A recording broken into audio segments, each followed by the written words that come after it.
Okay, at 7 o'clock, we'll go ahead and call the meeting to order. First thing on the agenda is the approval of the current agenda, So moved. Any discussion on that? All those in favor say aye. Aye. Second item is approved meeting minutes from February 22nd, 2018.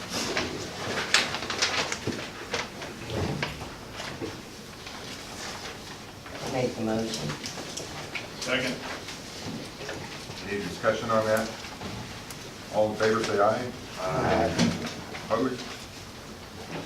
Number 3, 911 updates and discussion. Jamie? Okay, just some quick follow-up. Previously, we talked about the 911 mapping. We got a new system. We rolled that out to all the fire departments in the county, did a little training on it. They're kind of getting a feel for it, but most of them seem pretty excited about it. It's kind of nice that we can put controlled burns and all that different information around the map and they can all see it. So we got that done. I'd still kind of like to talk to the secondary roads and see if it's something they'd be willing to maybe do flooding or road closures, kind of keep it updated during those times. So instead of faxing us out a sheet, we can just have it right on the map and get that out to responders right away. The next one are e-dispatches. So this was a new program that we kind of demoed for 30 days. The departments seem to like it immensely. So basically what it does is it interprets the tone codes for each individual department and rebroadcasts it out over the internet and goes to their phone. So it essentially turns their phone into a pager. And the feedback on it has been amazing. So I went ahead and just doing a 6-month with the company just to see how it works, make sure that everybody's on board with it, and then I'll bring it back to the commission to do a long-term contract with them on it. We've kind of expanded it a little bit. We've included the CERT team, but also looking at law enforcement. We took a week-long active shooter training, thinking from the dispatch perspective. We had the homicide here a while back, and I was actually working in dispatch and trying to make all those phone calls and get officers in and stuff. It takes a lot of time and resources. So to have where we can just page the officers and it goes to their phone, so we don't have to buy them additional equipment. It just goes to their phone. They know that they need to respond back into the city or the county, depending on where the incident is. So we're kind of expanding that out a little bit. And like I said, so far from the fire perspective and EMS, they like it a lot. So it's been very well received. The accreditation, we have submitted all the required documentation that PowerPhone had requested of us. Several months of data and information, call reviews, calls just in general. They're going to go through all that, and they'll set up a date that they'll come on site and look at all of our standard operating guidelines, policies, and then we'll go from there. Hopefully we'll be the first accredited PSEP. And then finally on there, the state NCIC Iowa System Audit. We're currently going through that. Actually working with the police department. They're being audited as well. It's kind of a every 3-year thing. So of course I'll share the results of that with the commission once we have them. I just wanted to let you know that we are submitting all that stuff to the state. Prior to the merger in 2015, they had been audited. And of course we've looked at all those documentations and any deficiencies that we're seeing there have been corrected. So we'll just keep pushing forward and hopefully won't have anything come back. Any questions, comments, or concerns for Jamie on those 4 items? Move on to number 4, the Iowa Department of Public Health, Hemsley Grant, Lucas 3 device discussion. So just real quick, and I'm not going to spend a lot of time on this, I just wanted to show you guys this. So about a year and a half ago, I submitted a grant to to Iowa Public Health. This is a Lucas 3 device. We ended up with 5 of them. So all of our transport ambulance services in the county, Fremont got 1, New Sharon got 1, and Mahaska Ambulance got 3. Basically, it is an automated CPR device.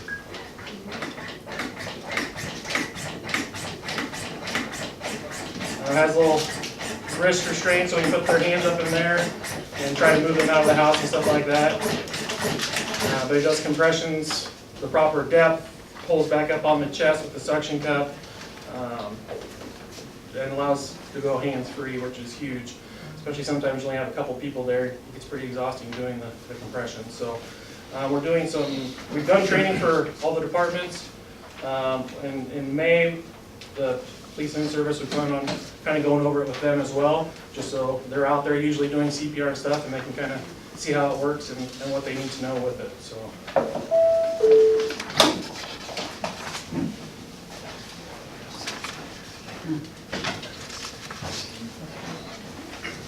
Those are about $16,000 a piece too. So. Where did we get them? The Helmsley Grant, yes. Do those work on children too, or just adults? As long as they will fit in between there, we'll only go down so low. That's me dispatch, sorry about that. The suction cup will only go so low, and if you go too low, it'll deep and tight, it won't work, so then you'll just go back to manual compressions. Yep, no match. I've never seen one actually used on a person, but I can tell you from experience, it's very exhausting doing proper CPR. So, and can't sit here and tell you I'm anxious to see one used. Yeah. But so, any questions for Jamie on that? All right, move on to number 5, the EMA 911 budget breakdown discussion. In your pile there is the breakdown the Board of Supervisors have requested. So I kind of threw this together, put some assumptions in there as to where and why I came up with the numbers that I came up with. I don't know if the commission wants to take time to go through the whole thing or review it and ask me questions individually. Yeah, essentially, if you look at the last page, kind of shows the breakdown of the 4 years between EMA and 911. And I took into consideration the 4 years before us and then the 4 years after. And the yearly difference before EMA, they were averaging about $43,000 a year increase in their budget, and we're averaging about $24,000. So we went up about half of what was going up prior. We don't have any fluff in our budget. We keep it pretty what we need, and that's it. So I just wanted you guys to see what was presented to the Board of Supervisors. I hadn't heard anything following that presentation. I didn't know if there was any follow-up. Really didn't know if there was any follow-up. I printed this off, I didn't look through it this first seen it, so. This is what I shared with you at the meeting. Okay, I was looking at that. That was there too. Was that there too? Yeah, I presented that too. Okay. I have to say it was much easier to understand, and I think it is good separated like this. Does anybody here feel that it should be broke down even more than it is by Jamie?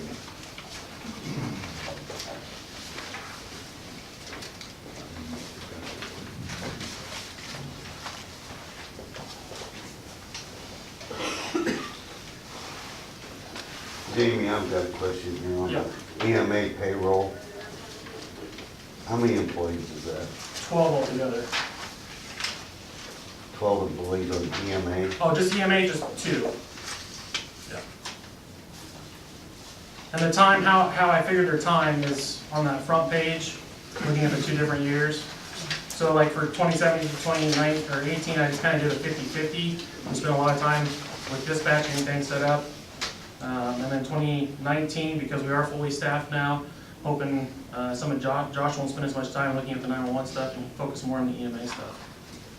Then on the 911 payroll, it went down. On the budget, the budget as a whole.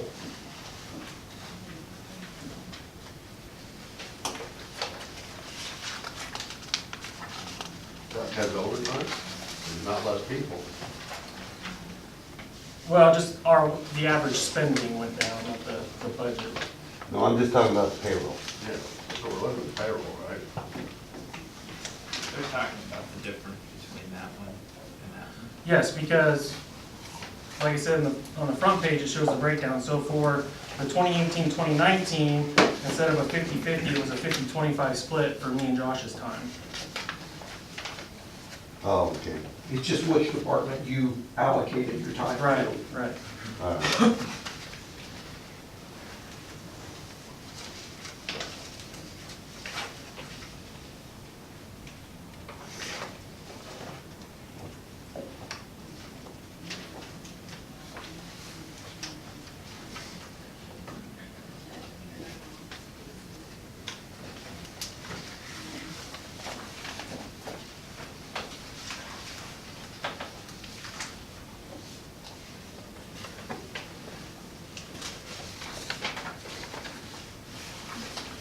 I'll give you all a few more minutes to review that. If you have any questions for Jamie, go speak up.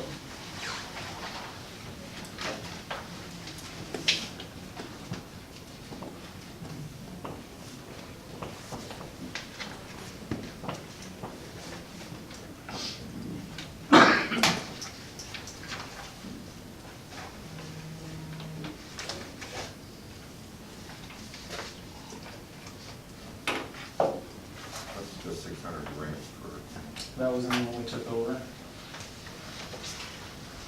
think it's the last one, just because we weren't sure where I went.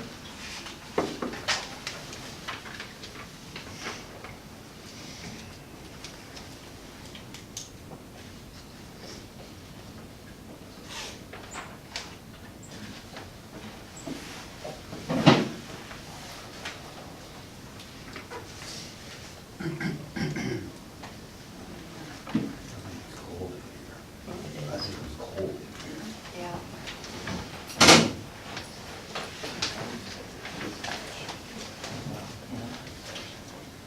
What was it?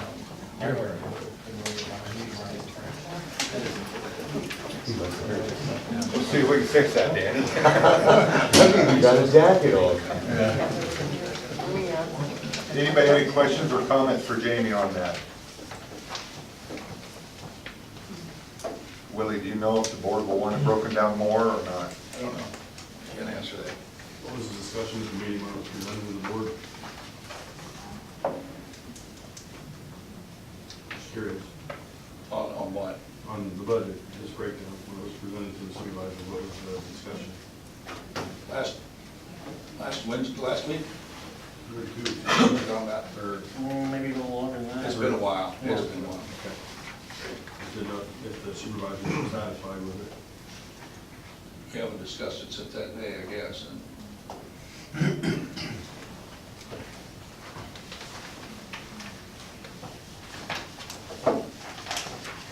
If there's no questions or comments on it, we'll move on to number 6, insert team updates. So just a couple quick things I wanted to brag about our CERT team. The Fremont fire that we had last summer, the summer before that, when was that? Last summer. They all kind of blurred together after a while.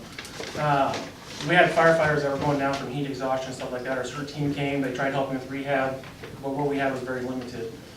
So they went out and started working some different things. We kind of helped with some grants. And so far, the CERT's got about $12,000 for that rehab trailer. It's currently being painted right now. So basically rehab is, we got firefighters and it's hot out. So it's got misting fans, cooling vest. It actually pumps ice water through the vest to try to cool down their core. Heating and air conditioner built into the trailer. Chairs that actually hold ice. So when they're sitting there, the ice is up against them. Heaters for the winter time. Just a lot of different things to try to keep firefighters or law enforcement during searches. We've been on some searches during the summer and some of the thick timber, and they get pretty hot and wore out as well. So it's for all responders. We're hoping to finish it up. And actually the CERT team, we had a meeting on Monday. We're going to take a couple of those members after we do a little bit of training with it, kind of get them up to speed with exactly what they should be doing with all the different equipment and showing it to each of the fire departments so they know what resources out there. Where will that be located and who will be responsible for getting it to where it needs to go? CERT members will hook it to the Explorer. They'll be at the EMA building. And that was one of the reasons that we added them to the e-dispatch paging. Again, it goes to their phone. We use I'm Responding right now, so we do usually get a pretty good response from the CERT team. The city actually recognized them following the Oskaloosa Ingredients fire. They were there helping with rehab, moving firefighters around, getting them water, that type of stuff. So we could actually page them out on their phones, get them going, and take that trailer anywhere that it's needed. The other one there, Pella donation. So Pella Corp did their first ever, I'm gonna put your name. Yeah, Kuiper Farber, Joan Kuiper Farber Award. And basically what they did is you had to be nominated. There was, I forget, a lot of people that were nominated, and they took it down to 10. Each person that was nominated got $2,500, and the Spirit Award winner got $25,000. The Spirit Award winner was Deputy Chief Jim Walker of Mahaska County CERT. And he selected the Mahaska County CERT team as his nonprofit to give the money to. So the CERT team will be finishing up the rehab trailer, maybe looking at a couple of other projects for the responders in the county to spend that money on. So I just wanted to give a shout out to the CERT team. I mean, we're looking at $37,000 they've raised in the last 4, 5, 6 months. That's going back to our responders. So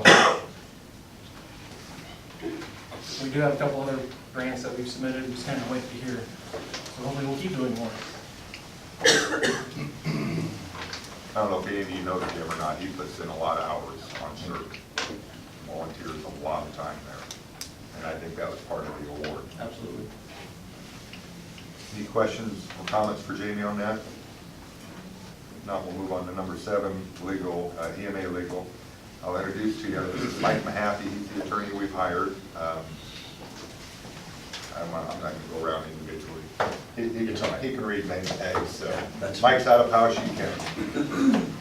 I'm going to go up here and use the lectern.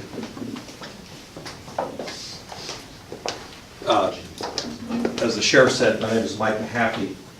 40 years ago in June, I set up my own law practice in Montezuma after working for another lawyer for a couple of years.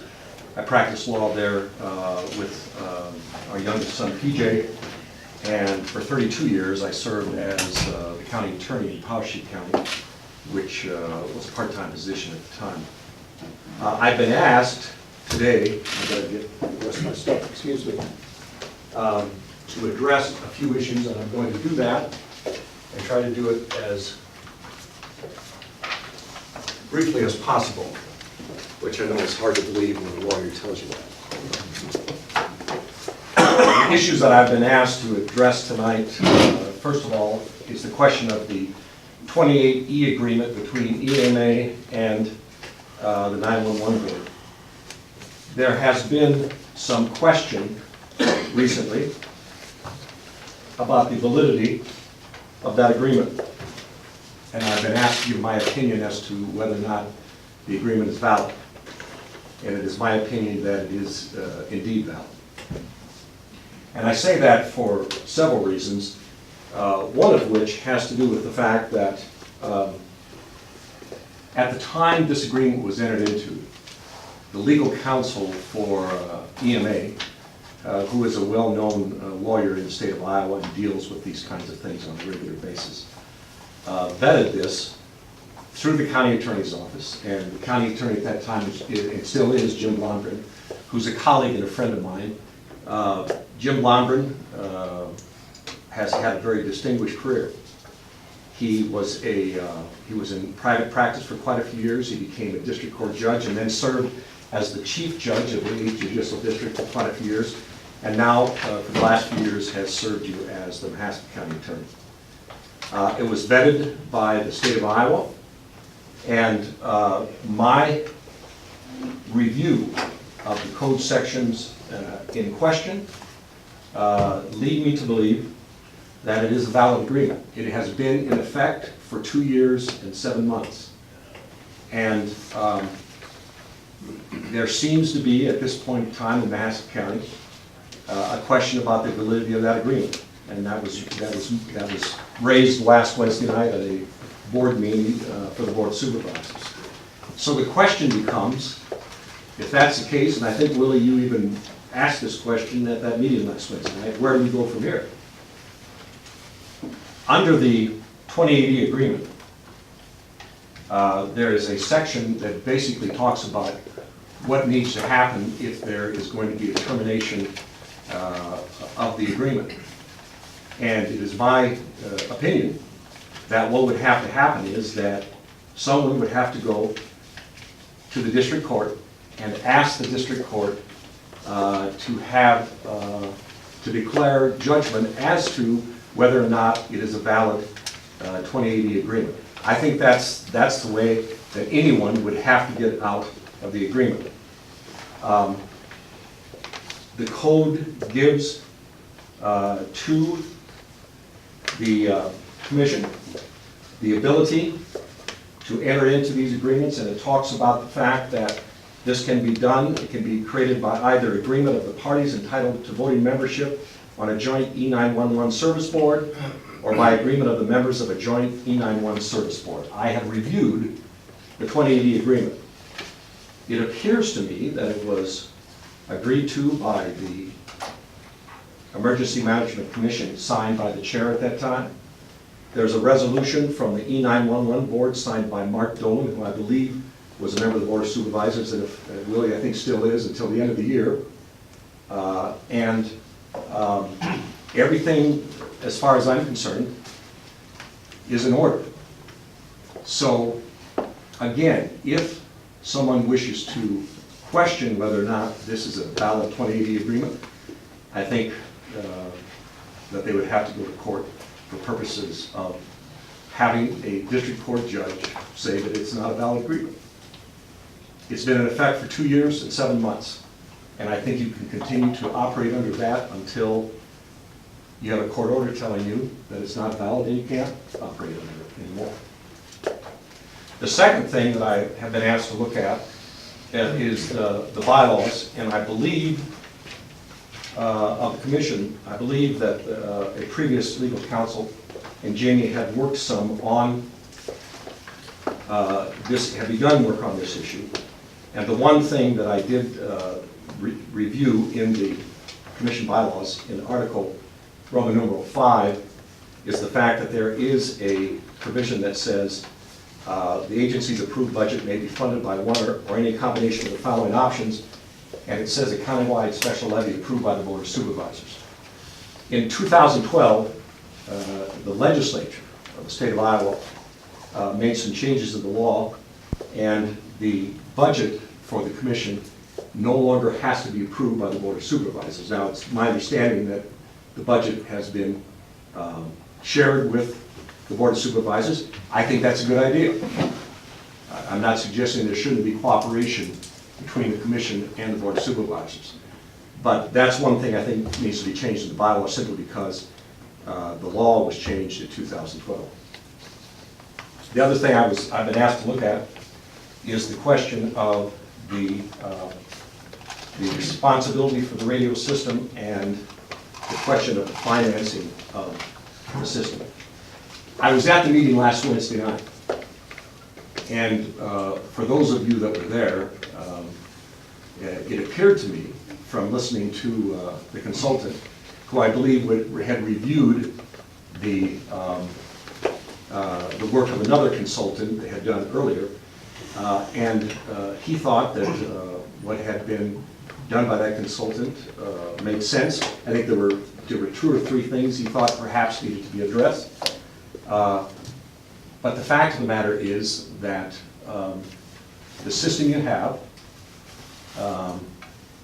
according to, if I remember correctly, is about maybe 50% accurate, if you will. And if you want to get to the point where it's much more accurate than that, it's going to cost some money to do that. And I think the range that you're looking at, from what I remember, was like $4.8 million to perhaps $7 or $8 million. Now the question is, where does that money come from, and whose responsibility is it to raise that money? Under the code, and there was a letter, there's been a lot of letters back and forth, and there was an informal advice letter that was sent to County Attorney Blomgren in December of last year by the Attorney General's office. And let me say this, Attorney General's office that gives an opinion or an informal advice letter, that's exactly what it is. There aren't any cases on things like this. Nobody's really gone to court on this, and so what you have is lawyers trying to interpret the statutes. Mike, if I may Yes. interrupt you real quickly. Did I understand you correctly? There is no difference between a Attorney General's opinion and an advice letter? Well, Or is there a difference between? There is, and the Attorney General's opinion has a little more oomph to it than an informal advice letter. And what had been asked for by County Attorney Blondren was what was given was an informal advice letter. Now, let me say this, and Dustin knows this as a lawyer. When an Attorney General's opinion agrees with you, then you think that's a great opinion. When it doesn't necessarily agree with you, say, well, it's just an opinion. But that's what we have, and that's what we're doing now. So, it's the great thing about America. The great thing about America, there's a difference of opinion in Mahaska County right now on some things.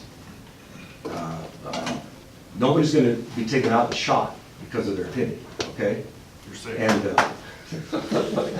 And that's one of the great things about it. But in any event, in a letter to County Attorney Blondren, there was discussion about how you would finance the radio system. And the question is, whose responsibility is it to manage that radio system? Well, I think the responsibility is the commission. In other counties, and Willie, you probably know this, in Iowa County and Washington County, where I believe they are doing systems now or have done them. Is that correct, Jamie? Iowa County is building, Washington County's just waiting to accept the bid. All right. And if I understand correctly from my discussion with you, in both those counties, there was some bonding that has taken place. Is that correct? Correct. Now, It took them about a year instead of 2.5 years. yeah. In terms of the informal advice letter from the Attorney General's office to County Attorney Blondren, I don't think the Board of Supervisors can institute bonding procedures for this. I don't think there's anything in the law that says that they have to, okay? And that opinion said the same thing, and I happen to concur with that. So it's not that that's exactly what needs to happen, but under the code, and it's in your bylaws, there are different ways that you can finance this system. And one of the questions, or one of the things that I think has come up in the past is, well, you know, somebody has said, well, if you don't do it, we're going to do it, and so on and so forth. It seems to me that this is a large project, and it requires the cooperation of the different boards in Mahaska County. And the first thing you need to try to figure out is how much this is going to cost, and how you're going to pay for it then. I don't think you're to that point yet, and I'm not here to try to tell you how you should pay for it. There's different options as to how you pay for it. But the fact of the matter is, I believe the commission does have a responsibility for this, and what I think, and I would hope would happen, would be that there would be some cooperation in this regard with everybody. I'd like to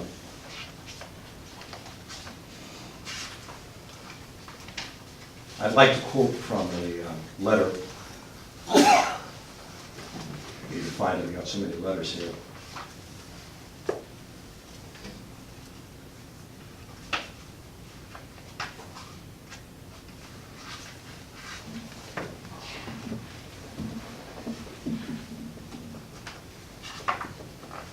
Excuse me a minute. I'll find this. It's a letter that Jim Blondren wrote last June to Supervisor Gronendijk concerning this issue.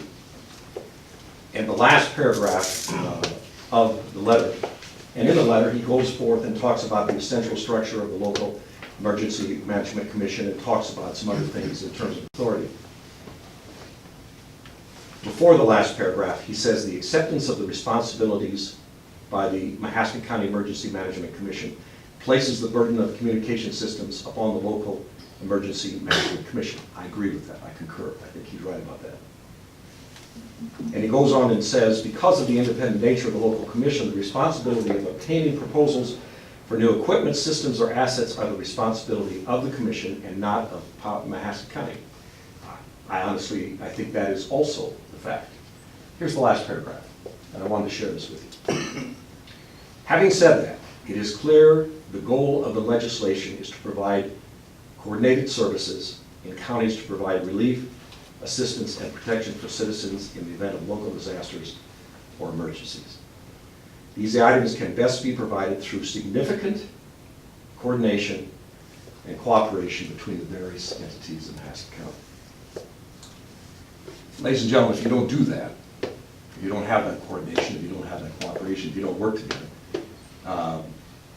you're going to spend more time and money on legal fees and being in court when you might be in a position to move forward with this project sooner rather than later. And I've had a chance to, as a former county attorney, I've dealt with first responders. You've got people from the Sheriff's Department here tonight, you have people from the fire department, you have other first responders. Public safety is one of the most important things that a county has the responsibility for. Sheriff knows that, Russ knows that. And when you have a fire person, firefighter, man or woman, out in the rural part of Mahaska County, and there's a fire, and perhaps an old dilapidated barn is burning, and the structure's coming down around the firefighter. When a member of the Sheriff's Department is responding to a domestic abuse situation, or any other situation, that's when you need to have a system that protects not only the safety of the citizens, but the safety and well-being of your first responders. And that's quite a responsibility to have. I don't question that everybody that is involved in this wants to see that you have that kind of system. It's a question of how to get there.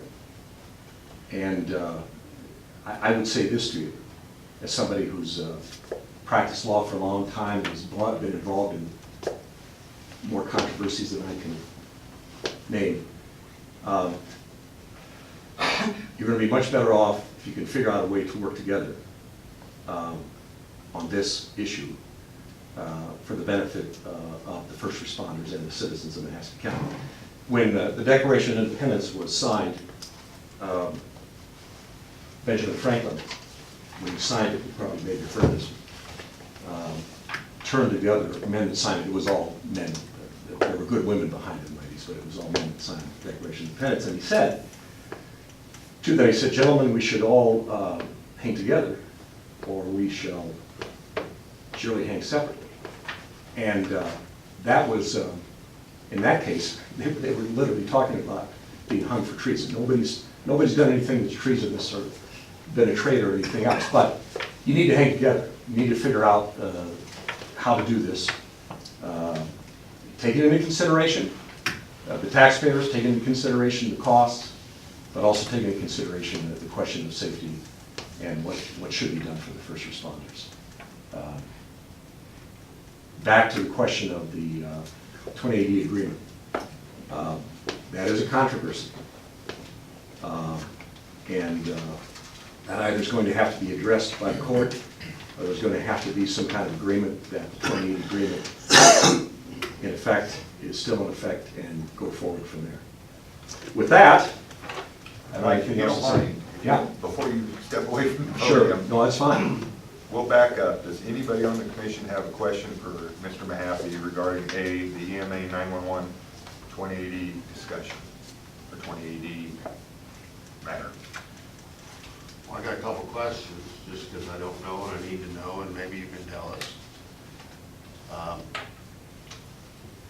Who controls the county auditor? the county auditor is an independently elected official, and he or she, as an independent official, answers, well, first of all, to the citizens that elected him or her. And secondly, I would say that person answers to some extent to the Board of Supervisors. I'm not sure, I don't know if there's a specific thing you're asking about in Well, that yeah, regard, but, I mean, okay. if this levy's gonna happen to fund it, you know, can the commission tell her to do it? Or, you know, and if they aren't on board, and if she works for them, that's, I mean, it's Oh, like. okay, okay, I see where you're going now. That's, I mean, yeah, we could talk it to death, but we're getting ready to take out bids, and I'm Right, a contractor, right. and I don't wanna be having people bid on things and we don't have the money. no. Well, there's different ways that you can finance it, and I haven't gotten into that, I don't pretend to be the one that's the expert on I that. don't wanna go to that either. I'm All right, just asking about but her in terms of position. the question of that, it is a responsibility, I think, of the commission, and the county auditor, I do not think is in a position where if you followed the law and used one of the mechanisms for purposes of funding this, I don't know, is your county auditor a male or female? Female. Okay, I don't think she would be in a position where she could stop that from happening. Okay, I'm not saying she would try to. So, she answers, she has certain duties, but if the funding is done appropriately, and if it is done through the statute, then I think she would have a responsibility to do that. In other words, I don't think that the Board of Supervisors saying, I don't think you can do this, would be enough to stop that, okay? Now, let me go back to this, though. In the other counties that have done this, that I'm aware of, it hasn't gotten to that point because people have decided to try to work together. And I know that's sometimes easier said than done. I'm not casting any blame on anybody for that. But the best thing that could happen is to try to work together in that regard. Because look, if this goes on and you end up in court on this and other issues and whatever, first of all, as you mentioned earlier, it's going to prolong the process. But the second thing is, it's not going to help the attitude or the atmosphere in Mahaska County in terms of everybody trying to work together for the good of the public safety of the citizens and of the public responders. And we see that sometimes. And it's not that people can't have strongly held opinions. They can. There can be differences of opinion. And there are in this case. But I still think that the commission has a responsibility and should move forward with that responsibility, but do it in such a way that you seek to have cooperation with other people, including the elected officials that are members of the Board of Supervisors. Are there any other questions for Mr. Mahaffey regarding the EMA 911 2080? Russ, I'll just make a comment a little bit. Mr. Grindyke had a family issue tonight, he could not be here. It's not that he's running from Mr. Mahaffey or Oh, anything else. I didn't take that just at all. want- I want the people here to know Yeah, that he had a family thing come up, and so I'm here for him. I'm sure he might have more comments than I would on this, but that's why I'm sitting here taking this in. Sure. So, Quite all right. I don't, as I said before, I think everybody wants to work for the good of the citizens of Mahaska County. I don't question the anybody's- supervisors are not here to stop 911 or, I've heard that, oh, you guys just want to kill 911. No, I think we have a lot of questions with the mechanism of funding, because it went from funding per capita to funding through rural basic. So we're picking up rural basic, or general basic's picking up 60% now. For instance, for instance, Jamie took over the sirens, okay? When the sirens were in the city was paying for the sirens. Now the county taxpayers are paying 60% of the cost of the sirens because we have 60% of the valuation. So my question is, why should I pay for the city sirens? You know, I've told Mark before that needs to be addressed separately. I think the radios are different. I that's think just one. there's There are some another other ones argument too, about but the they don't come to siren. mind quickest, okay? But the same process, as you know, put it all together, so. Yeah, but, I mean, we aren't gonna put sirens out in the county, all, you know. so, that's just one. I think the financing structure is probably, with me, is a bigger deal than some of the other things Sure. that Mr. Grimback is concerned about. And I think they have a right to be concerned because they are representing every taxpayer in this room. Everyone. That's true. And I'm not suggesting they're not. The opinions I'm giving have to do with what the statute says in terms of what the responsibilities of everyone is. But I don't disagree with that. And I think, you know, Willie's question, I don't know, I'm not addressing the sirens because I don't know that much about that one, but I understand what you're saying.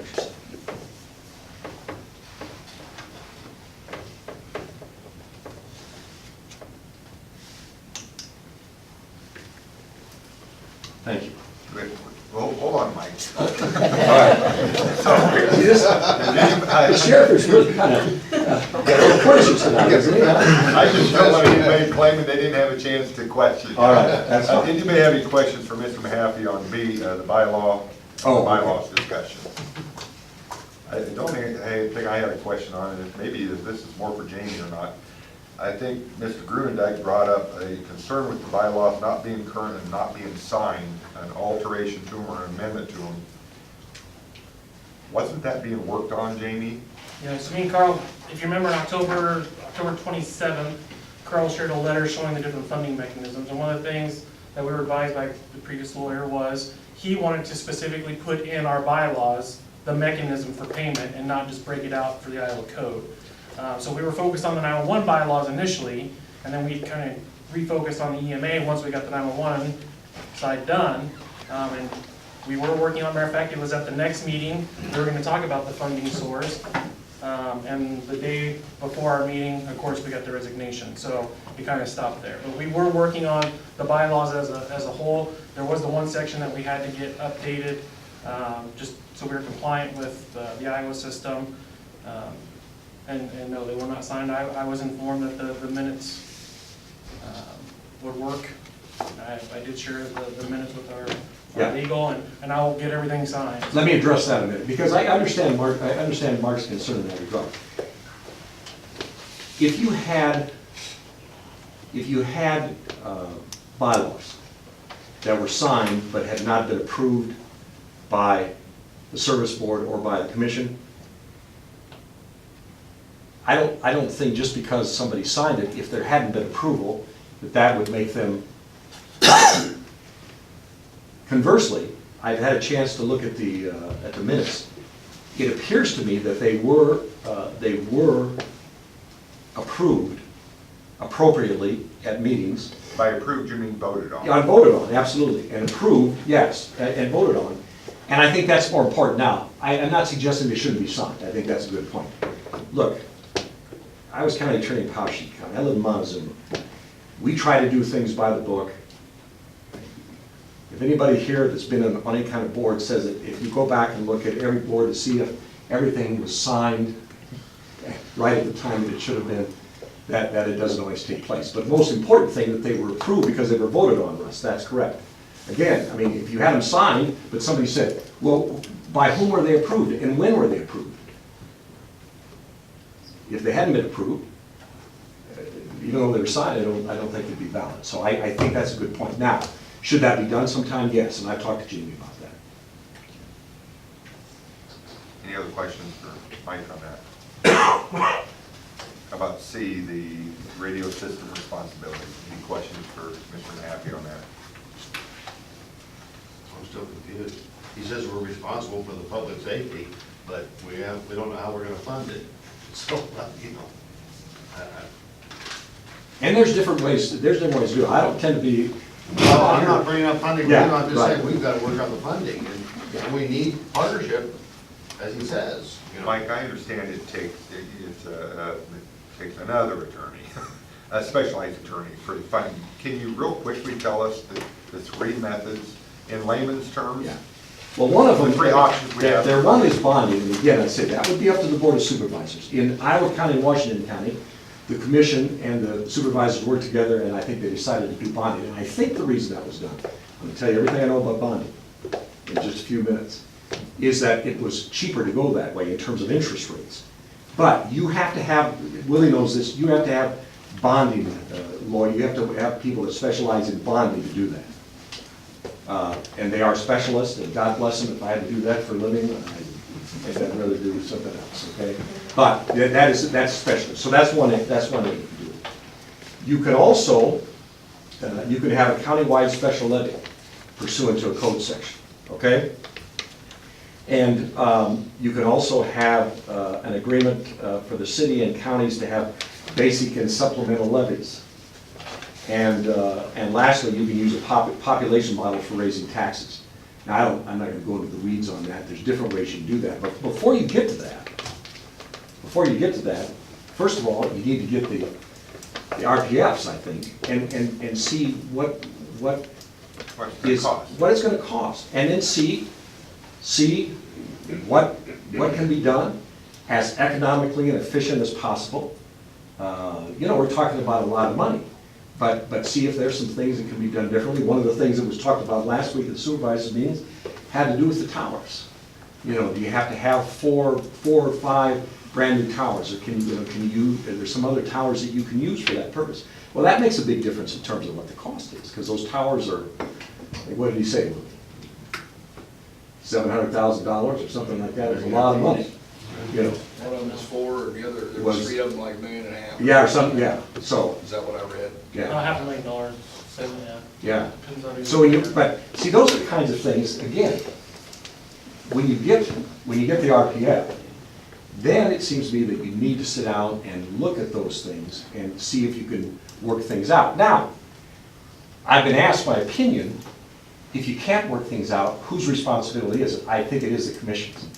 But is that the best way to go without having an approval of the Board of Supervisors? When I say approval, working together and saying, listen, we've come up with a coordinated plan as to how we're going to do this, and this is how we're going to do it, and we think we can do it for this amount of money, but if we do it for this amount of money, we're going to have 90% coverage, 95% coverage, or whatever, far better than what you have now.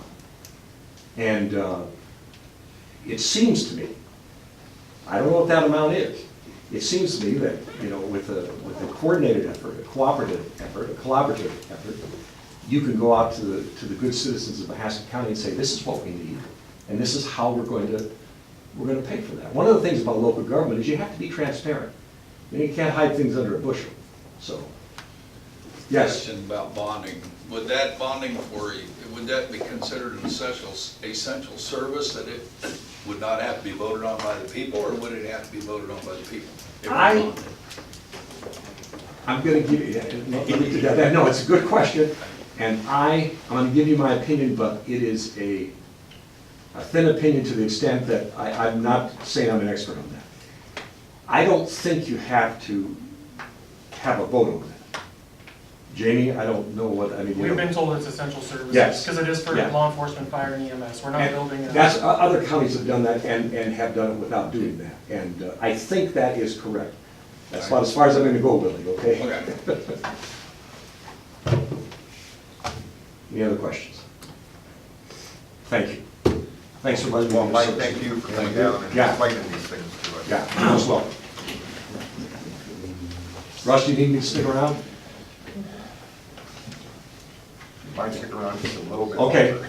I'm only saying that because you're paying me by the hour. Yeah, I understand. And All right, guys, we need to hurry up. What I'd like to do under number 8 here, RFP discussion and action. Some of us were present during the special Board of Supervisor meeting here a couple weeks ago and heard Mr. Freeman's review of the RFP. We have a written response to their concerns from Ellert and Associates. You guys all have a copy of it. I would like to take 5 minutes here to give you all an opportunity to read through them real quickly before we start number 8. So, it's got the Ellerton Associates logo on the front of it.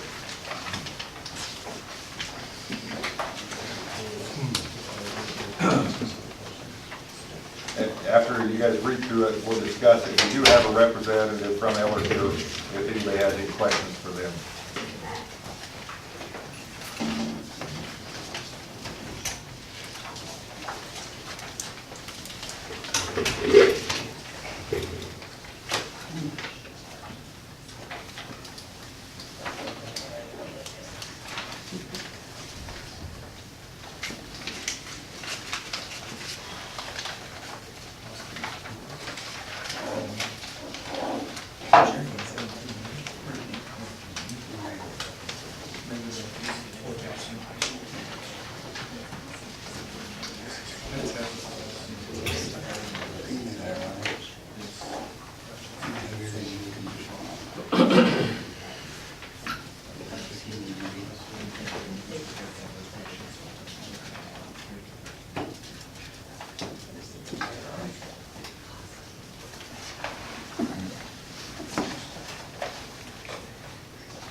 right, and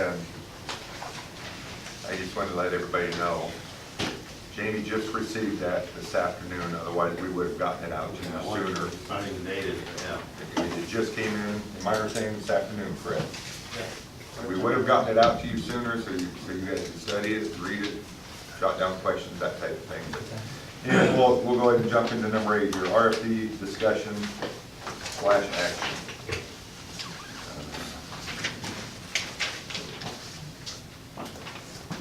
What do you guys want to do with the RFP?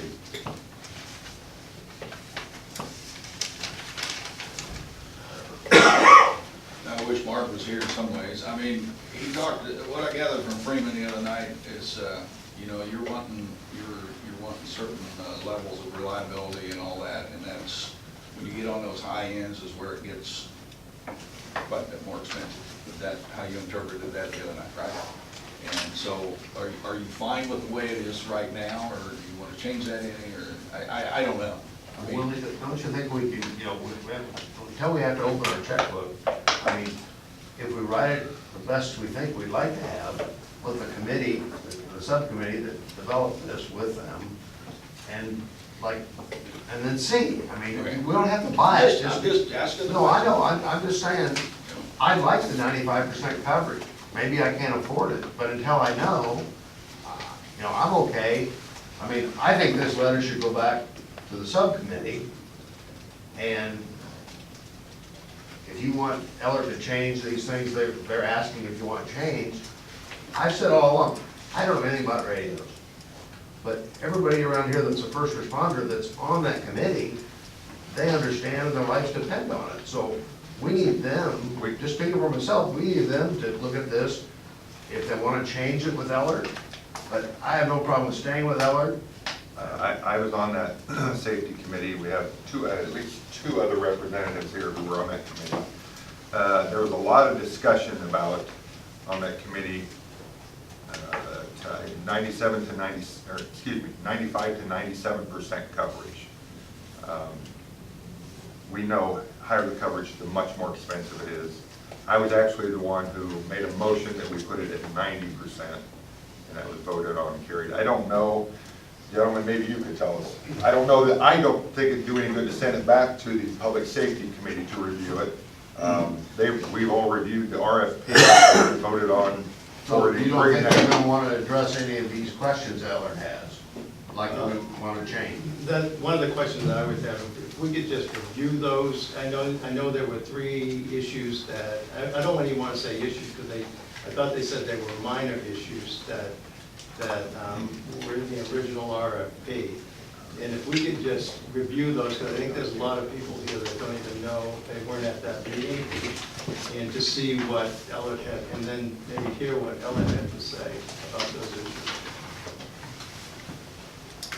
It sounds like Eller, and you're here, the only thing that you guys say is maybe number 7, you know, there's no problem with doing item number 7 on this, and then otherwise, you know, it's up to what we want.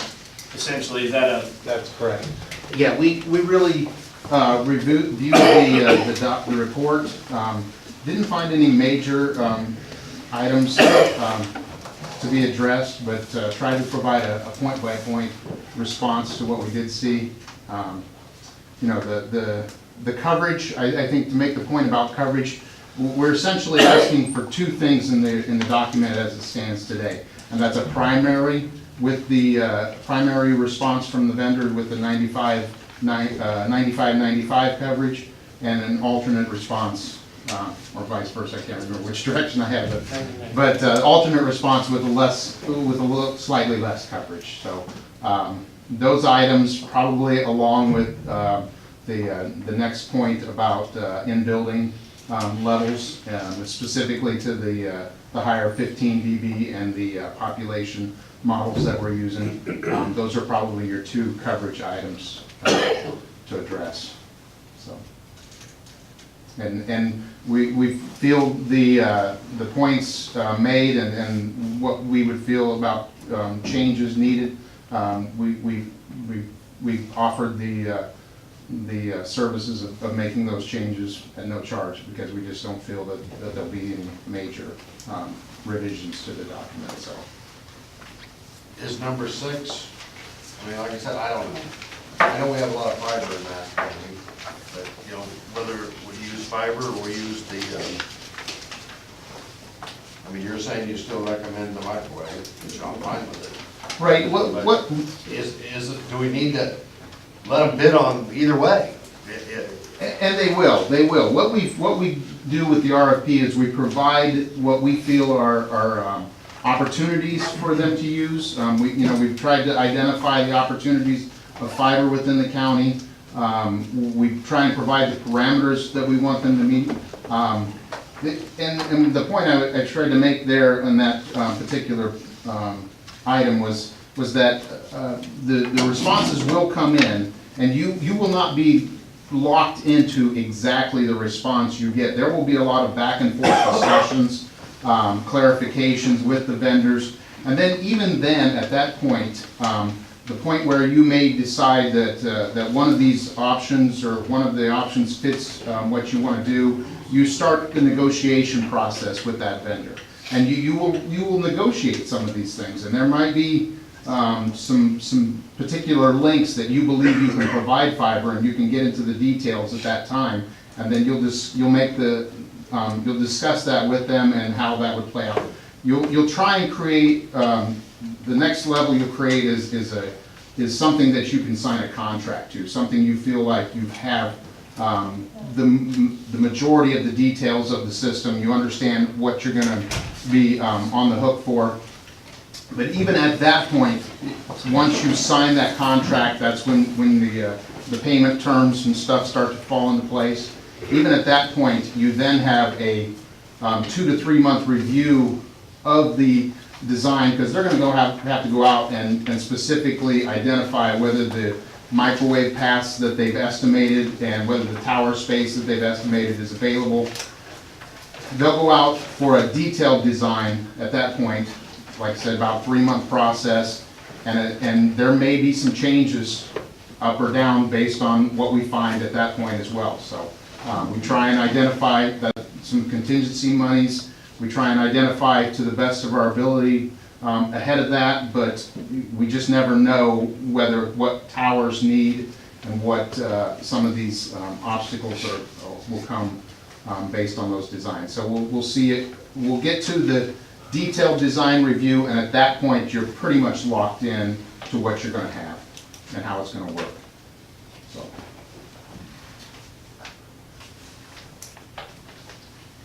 So these issues here would be negotiable at some point after the RFP is put out?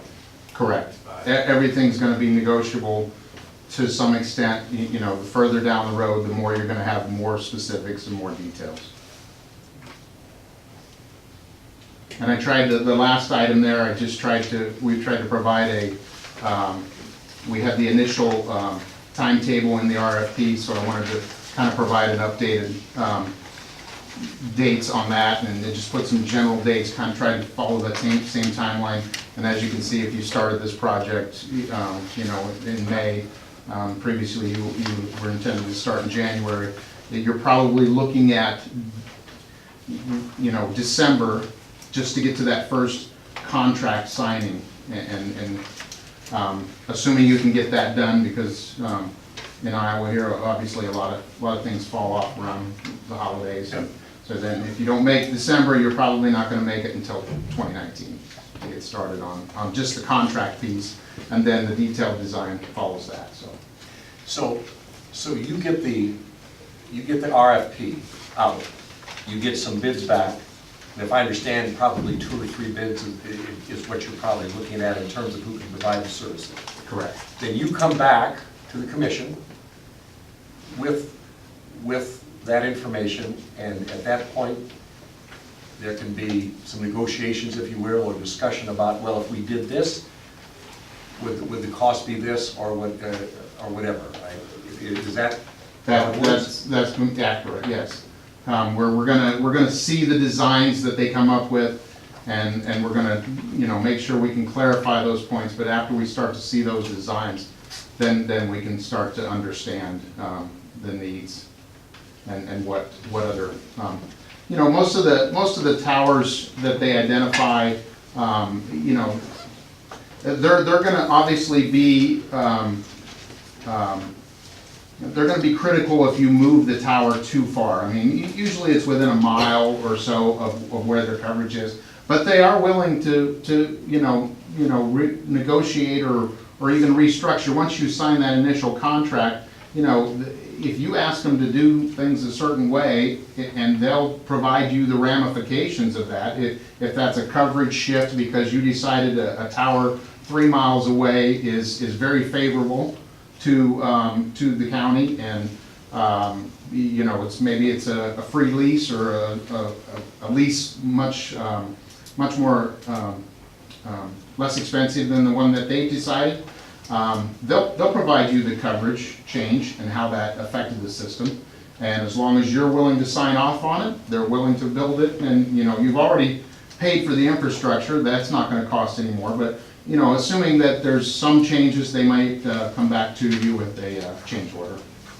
If you see something, if something comes back and it just doesn't look quite right to you, do you talk to them before you come to the commission? In other words, even before, not that you won't come to the commission and be transparent, I understand you will, but if there's something that kind of sticks out to you, would you go to them and say, can you clarify this, or can we do this before I take it to the commission? I've got a question or have some concerns that I think anticipating would. Right. There might be. Definitely, we're gonna see some responses that are 300-page responses. We just are, as I think Jamie said, we're working through Washington counties right now. We have a couple of back and forth questions. We provide formal questions, they provide formal responses, clarifications, making sure we understand what they've got in the document. And then we're working through the evaluation process, so we're trying to make a comparison that's much more easy to read than a 300-page document. And we'll work with whatever team you decide needs to be. That team's probably the team that's gonna put together the final evaluation. We've already got the evaluation numbers in there, but as far as Ellert and Associates is concerned, we lay it out for you. We'll answer questions, and your members, whoever you decide, will be the voting individuals that decide what points are applied to the evaluation process. So And that's if anybody on the commission should read the 300 pages, or you think somebody should, I think it should be Mayor Dustin Hyde and you should. Thanks, Mike. Well, I already mentioned with my contractor hat on, I have a problem doing the RFP without knowing where the money's coming from. But with that said, if the commission thinks it's okay, I'm okay with, let's go ahead with the RFP. I can't speak for the other one on the other.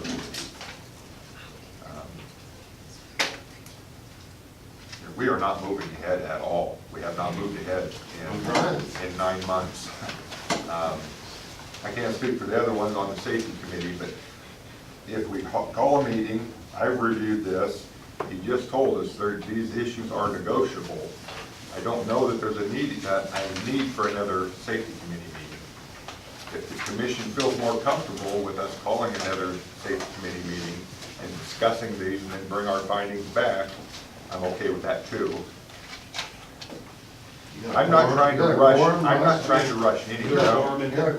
Yes, sir. Make a motion, we go forward. I second it. Make a motion for what? Then we go forward with the RFP, and we find out what it's gonna cost. That we put the RFP out Out there. to the contractor, so we can get an estimate back. As it stands, with your understanding that these five. They're negotiable. Are negotiable. Correct. Everything's negotiable, it's a contract, we're gonna look at the contract, we've gotta know what it costs, so make a motion that we can move forward with the RFP. I just wanted to clarify, so right now we have the phase 3 agreement from Ellert, so that's what would be, if we go to phase 3, which is them sending it out and doing all the stuff, which is all laid out, you have a copy of this, that would be approving this. I read it yesterday. Okay, I just want to make sure. Yeah, and I think it, you know, the case in point, I don't think it's an either or issue. I mean, we're willing to move forward if you vote for that, but also at the same time, if there's changes that need to be addressed, we're willing to provide those conversations with a group of individuals to make sure that, we will have to, I mean, the document was ready to go out January 1, so we will have to do some slight review of it. So we can provide both of those services, I think. Been moved and seconded to authorize Eller and Associates to put the RFP out for bids. Is there further discussion on that? Need a roll call or? All of those in favor of that motion, say aye. Aye. All those opposed, same sign.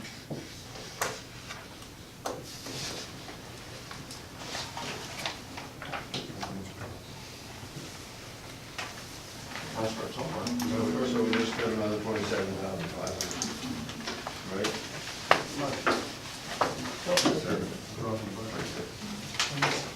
We have budget. I think the federal debt went up more than that in the last minute, so. Yeah, probably, that's I'm just trying to get rid of attorney fees. Remember your charges by the minute. All right. Justin? Thanks, Michael. See you. Thank you all. Under 8B, everybody understands that the phase 3 is them releasing the RFP out to the vendors, correct? Right, we just approved that. Thank you, Justin. We'll move on to number 9. He didn't charge for that, did he? I don't know. Bill approval. Jamie, you want to review these? Yeah, so we just have this, the Simon Curie Moyer Berg invoice that we've been sitting on since we had that meeting. This was, Mr. Stone coming down and talking with the commission about, honestly, this one, I can't remember what it was. Contracts and letting contracts. Yes, and all letting, that. bid letting, yes, thank you. Chapter 26. So we just need to get that approved. So moved. Second. I moved and seconded to pay the $2,500 for Simon Perrin and Moyer. Any further discussion? All those in favor say aye. Aye. Opposed, same sign. B. Merino siren, so I found out Tuesday afternoon we had Wheeling here doing some work on some other sirens. We've been having problems with the Walmart and the Merino siren. Both of them need some work, the Merino one more so. So in your packet, I've actually, he gave me a project estimate for both of them. I'm only asking for the Merino one for $6,090. So that we basically need a whole new cabinet with electronics. When he was in there trying to do stuff, he was having some issues with it actually working, and he said it was smelling very hot, and he was concerned that it was a fire risk. So, Where's the Marina one at? 267, South McCown. Just south of Fox Road. Okay. It's in rural Mahaska County. Yes. For who in rural Mahaska County? Rural resident, What rural residents? the people that live in the rural Where area. you at, on 267? Yeah, it's right by Paul DeGeese. Well, covers the ex-sheriff. South of Fox Run. Around the corner, yeah. There's also one on Norwalk Circle, which has that subdivision. Which is in the city. By the way. Norwalk Circle? No, Norwalk Circle's no. It's an unincorporated area. Norwalk is. Norwalk Circle's county. Across the street, Maple Ridge, that's Maple city. Woods. Don't go across the Maple Woods. No, they don't cross east of gravel there. Excuse me. I don't want you to think I read this whole list. I got a couple questions. But let's get through, I'm sorry, I let you on that. Okay. let's get through B first. You're on the claims list, right, Tom? Okay, sorry. Any questions or discussion or motions for B, the siren?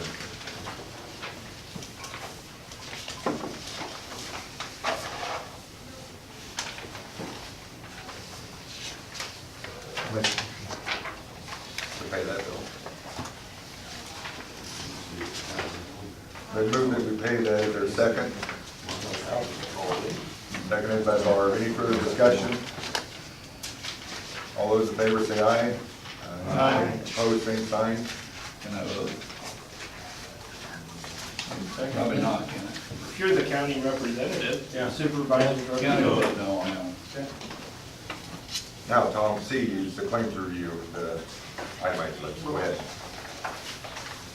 Think about some kind of gun in here? What page is that on? Huh? What page is that? Well, There's several things about guns and, Yeah, so we use that pipeline money, we talked about it at a meeting prior, we bought the simunition stuff for law enforcement, so that when we do the active shooter training, we're utilizing the simunition stuff. And that was through the pipeline grant money that we got. Right. okay. We bought bolt conversions, we bought handguns that fit the same guns that they use, except they're blue. They fire the wax bullets, helmets, throat protection. They're not true firearms. No, Well, I'm just saying, I'm just trying to understand Sure, no, how the commission is responsible for that kind of thing. we got the money from the pipeline, and we designated some projects for the first responders, because that's what that money is for. The crime commission does, is this different than what the crime commission does as far as Yeah, training? they have They have the FAS unit. the FAS unit. Yeah. They bring that in, and we bring that in Yeah. quite a bit. Well, This is training for, like at the schools, for active shooter training, which we did two exercises in the county this year. They're not real guns. We shoot at each other, we shoot at the bad guys with what's called simunition. Yeah, well, They're not real guns, but you only get hit by one, because we can't use real guns. I think we need to know, that's what I feel, we need to know if it's grant paid. I mean, we're sitting here trying to protect the public, and we need to know if it's taxes or not. I mean, And you then know, we're buying T-shirts and meals. I mean, it's just the kind of things that sticks out of this kind of thing. I'm not saying it's not legitimate, but it's like, how do you explain it? And, you know, a little bit, what Willie said a couple meetings, you know, it's like, okay, this keeps going higher, so I wanna make sure, sitting here, that we can all say, yes, that is, you know, that's legitimate. And I'm not gonna nickel and dime everything, but it stands out. Can you or Josh, add another column, payment source or Yeah. funding source or? How are you doing your budget? Are you doing just an Excel spreadsheet? Well, I mean, Do you have line items for grant money and line items? yeah, so that budget line item that's listed with that is a reimbursed line item.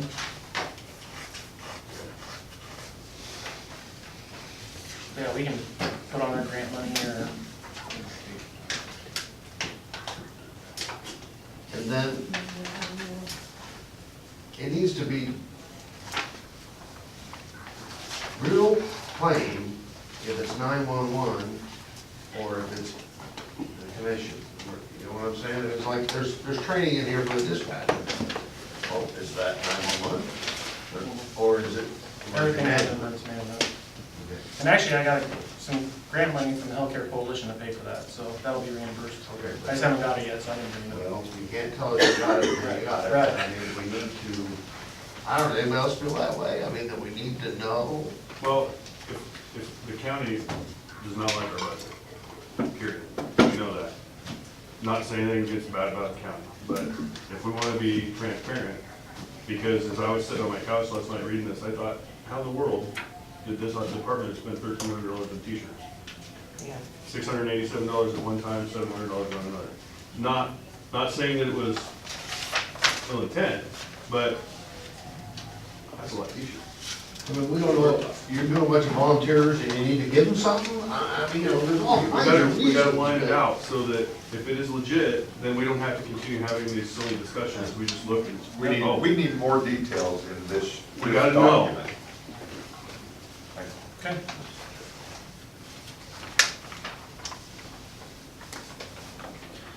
Any other questions, comments, or concerns about the claims review?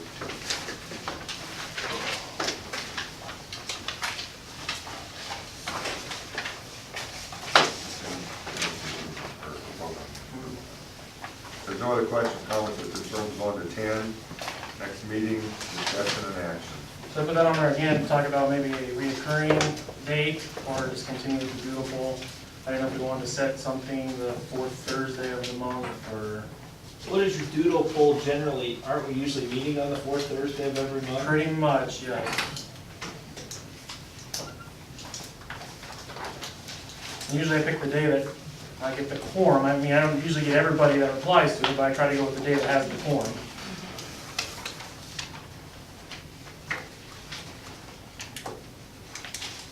We have to meet again until we hear progress on the RFP going out. How long will it take to get that out? To get the document ready to go? Within a couple of weeks, probably would be. I mean, we'd shoot for any date you want to set, but yeah. Tom, I guess I would like to see it just because with the, you know, anything over 2,000 needs to be approved and, you know, if there's nothing that I have to discuss with the commission, then I can cancel. We just don't spend any money for a while, then we don't have to come to the. You got a t-shirt. Getting back to your other question, I like the doodle poll. I do. Of course, I'm old school, I don't have no schedules on here. It gives me an opportunity to compare on my paper calendar. Well, it works good to get us here And I in forum. think it's working best to get the forum for it. That's just my opinion. That's, if you guys want to put a set, you know, fourth Monday, fourth Thursday of the month, that'll work. I'll make that work too, whatever the commission wants.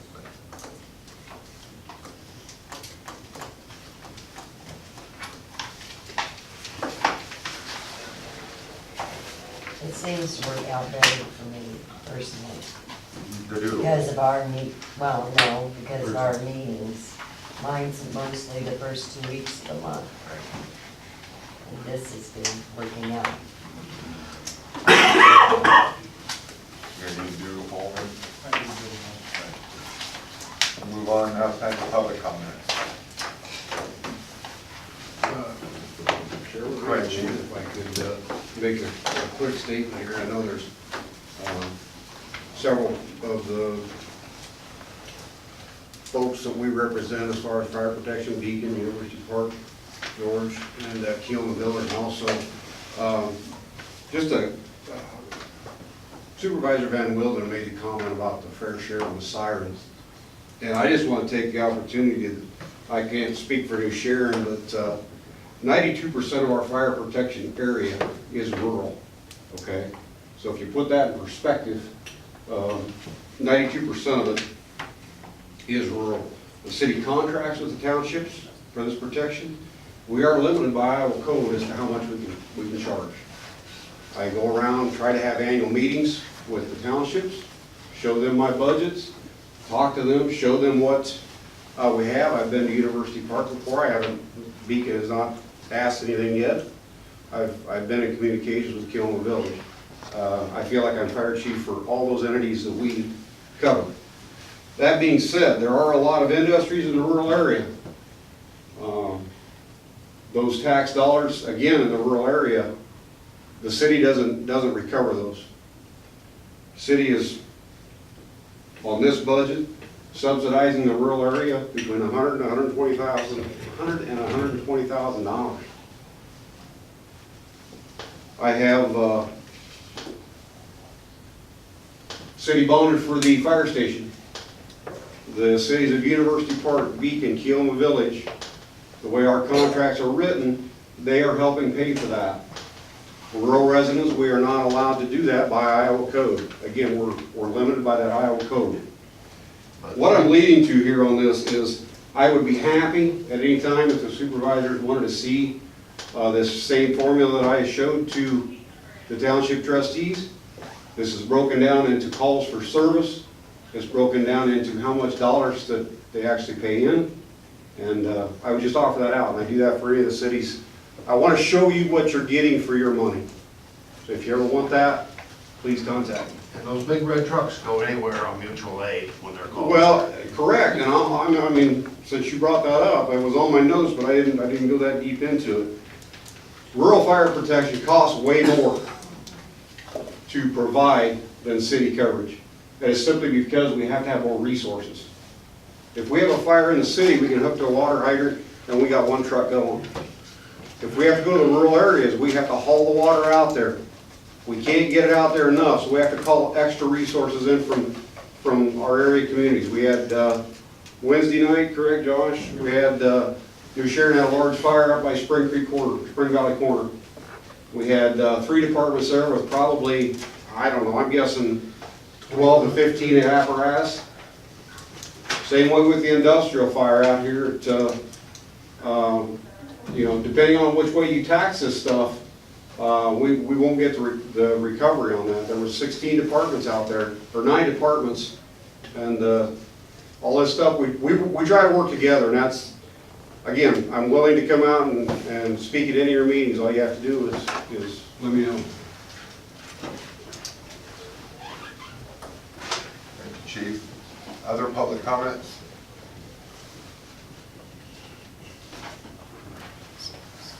I have one. Can I ask why the county voted against fixing the siren? Everyone else voted for it, why did you vote against it? Well, I think the sirens were taken on, number one, we never knew about it. They were taken on by 911, or by emergency management, right, or 911? EMA.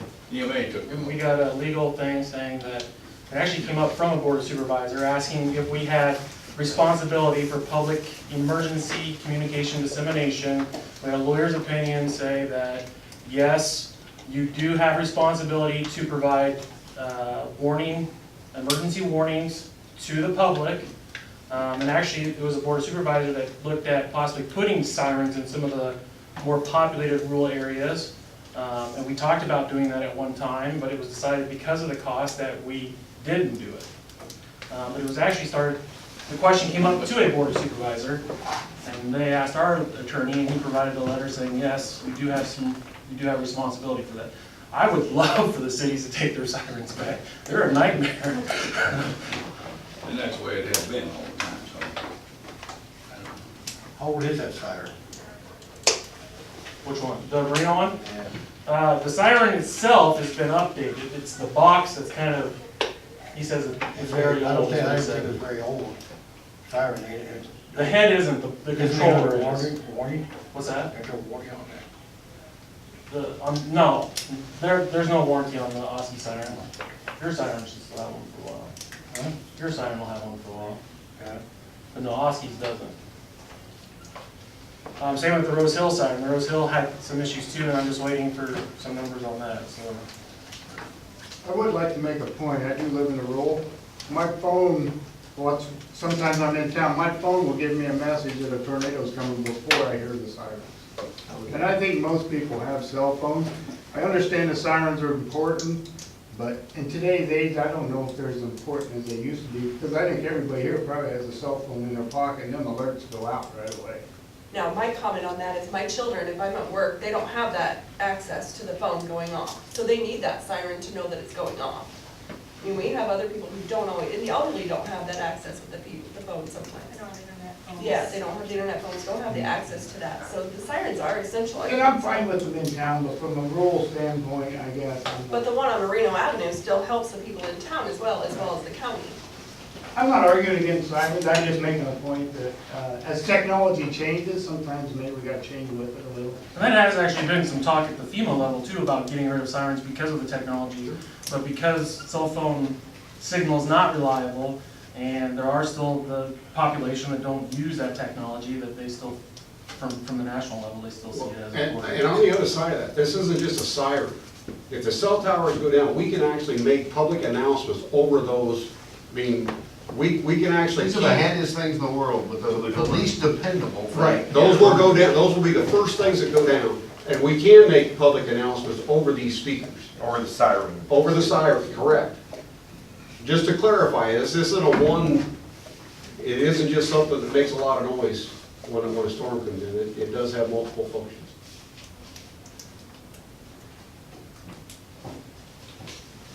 Any other public comments?